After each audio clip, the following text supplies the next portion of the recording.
Hello everyone, we are Group 4. Our topic is National Income and the Current Accounting. Exploring open economy microeconomics through the Keynesian lens. Today I will briefly introduce the Keynesian income model in an open economy, which is the foundation of understanding national income determination when foreign trade is involved. In this model, aggregate expenditure is the total spending in the economy, and it includes 5 components. E equals C plus I plus G plus X minus M, where C is consumption, I is investment, J is government spending, X is exports, and M is imports. Consumption depends on disposable income, income after taxes, and is represented by the function C equals A plus B, Y minus T, where A is autonomous consumption and B is the marginal propensity to consume. Saving is the portion of income not consumed, given by S equals minus A plus S, Y minus T, with being the marginal propensity to save, and we know that MPC plus MPS equals to 1. Income also increased with income and follow the equation M equals My, where M is the marginal propensity to income, showing how much of each additional dollar of income is spent on foreign goods. This model relies on a few key assumptions. First is prices and interest rates are fixed. Next is economy is operating below full employment.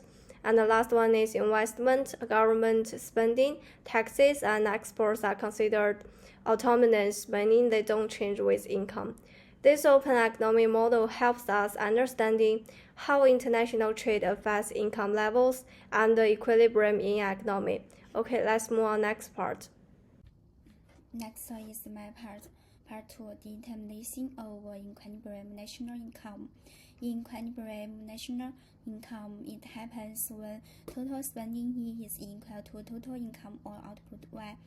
In same words, the economy is an imbalance. There are no extra goods sitting in shops. We say E is equal to Y. Now the formula. Spending E is made of consumption C and investment I. Consumption is C equals CO plus C times Y, where CO is what people always spend, C is how much more they spend when income goes up. So we get this formula. Y equals CO plus I divided by 1 million C. Let's take an example. If CO is 100, I is 15, and C is 0.98, then Y equals 115 divided by 0.2, which gave us 715. On a graph, we use a 15.5-degree line. When the spending line touches this line, that's the equilibrium. What people plan to spending equals what the economy produces. But what if E is not equal to Y?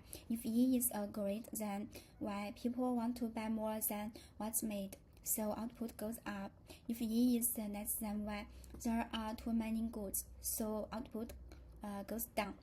This keeps changing until the rich balance again.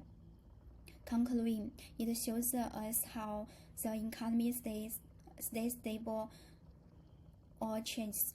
It also helps the government plan better policies to keep things running smoothly. That's my part. Next.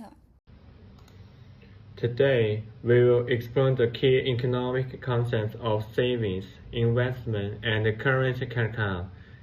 In economy, we have injection and injection. Linkage like savings as imports M and tax T take money out of income flow cycle. Injection, including investment, government spending G, and export X, put money back in. The equation breaks as F plus T equal A plus I plus G plus X, which can be rewritten as SI plus TG equal XM backslash. Reversing the relationship among these elements, the current account is significant. A surplus occurs when export imports flax eggs, making the country and then lender. A deficit excess when imported are greater black rice, turning the country into a neighborhood. For example, for national income is 3,000 and saving and calculate income meaning consumption say 1,000 and there's trade surplus of 100. We can see this concept in practice. In short, the current account balance links the domestic savings investment gap with trade flow, a vital factor in understanding an economic sense. Thanks. The autonomy spending multiplier and its effect.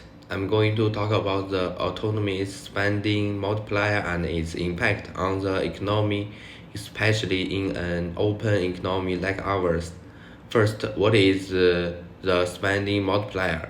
It explains how a small change in autonomy spending like investment or government spending can lead to a bigger change in the national income. This happens because one person's spending becomes another person's income, and the process repeats across the economy. The formula is simple: delta y equals k times delta I, where k is the multiplier and delta I is the change in spending. In an open economy, the multiplier depends on two things: the MPC, which is how much people spend from extra income, and the MPM, which is how much they spend on imports.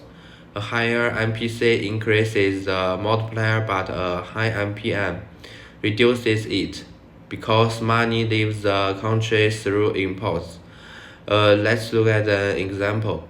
If the MPC is 0.8 and the MPM is 0.1, the multiplier becomes 3.33. So if investment raises by 100 million, national incomes increased by 333 million.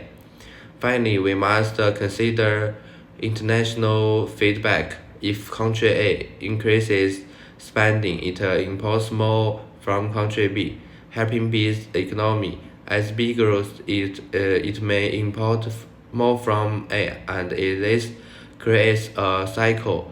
This shows how economics are linked.